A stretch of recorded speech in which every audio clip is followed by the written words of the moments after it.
Welcome fellow fish keepers to my next video. My name is Maciek and I'm your fish friendly vet. It has been a while.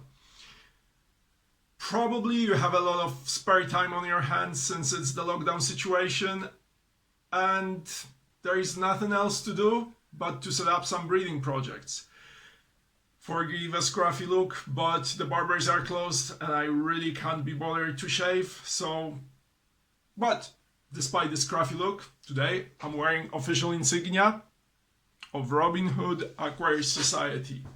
If you'd like to be a proud owner of such a badge, join us here, but obviously after the lockdown has been suspended. So let's go on with our today's topic. When it comes to breeding strategies, fish can be roughly divided into two categories: egg scatterers and live bearers. Here you have a perfect example, prime example of a very common fish, which is, in this case, a Coffertail Guppy, Poecilia reticulata. And here you have an example of an egg scattering fish, a white cloud mountain minnow in a longfin variety, which probably should be the first pet fish for your children rather than a goldfish. And here we have an object of our today's topic. So I hope you have already guessed that today we're going to be talking about making a spawning mop, something that comes very handy when breeding egg scattering fish. These are such mops that I've made some time ago. So 5 things we'll be using today to make our spawning mop: scissors, sellotape, any sort of type of foamy material, can be styrofoam, I don't know what it is, came in a parcel. Wine corks, they're really good, I just don't have any knocking about in my house.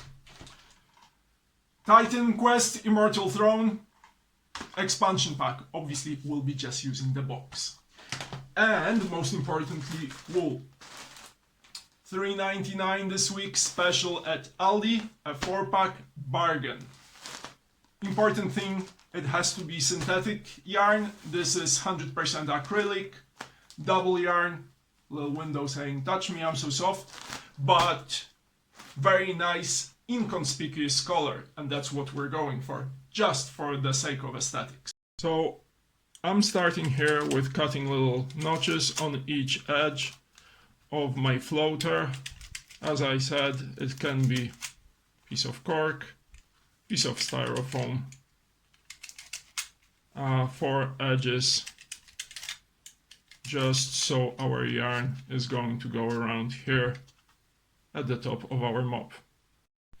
Now I take a piece of yarn and I lay it on top of the game cover and secure it with 2 pieces of sellotape so it doesn't move while I'm making my mop. Now comes the boring part. We're going to start here and we're going to go around the game cover, creating our spawning mop. How many times you're going to go around, it's your choice.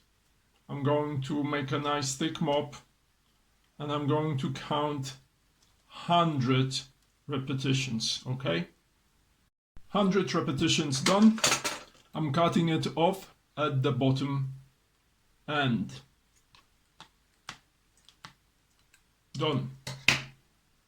In the next step, we are removing the 2 pieces of securing sellotape, 1 and 2. And before we start cutting the bottom end, we are making 2 throws and tying the knot for the moment loosely on the top end. Now our scissors come handy, and the beauty of a DVD PC game box is that we can part the cover slightly, slide our scissors there and cut through quite easily through 100 strands of wool. Voila. Now we are reinforcing our knot gently so it doesn't get disrupted. We find our two ends, we tighten them, we make an opposite knot, so one throw into opposite direction and another one in the opposite direction, and for good measure the fourth single throw, and that is secured. And now in comes our floater. Goes on top. We're using the notches that we previously cut into the floater.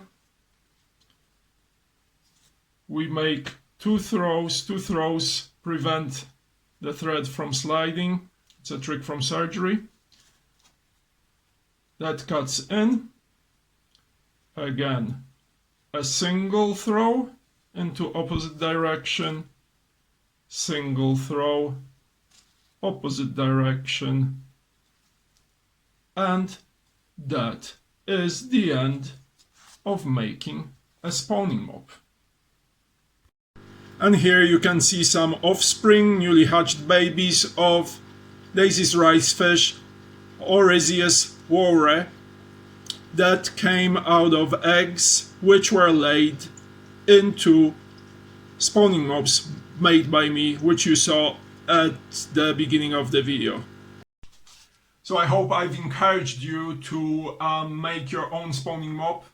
Before you put it in the tank, remember to immerse it in boiling water, maybe not the float, but the wool, so you remove chemicals, excess of dyes that are obviously embedded in the yarn. And don't make these ends too short, because you never know, you may want to attach it to something in your tank to fix it in particular place in the tank. So this is the end, and I hope you enjoyed this. Please give me thumbs up, and most importantly, please subscribe, and I hope to see you soon. Happy fish keeping, everyone.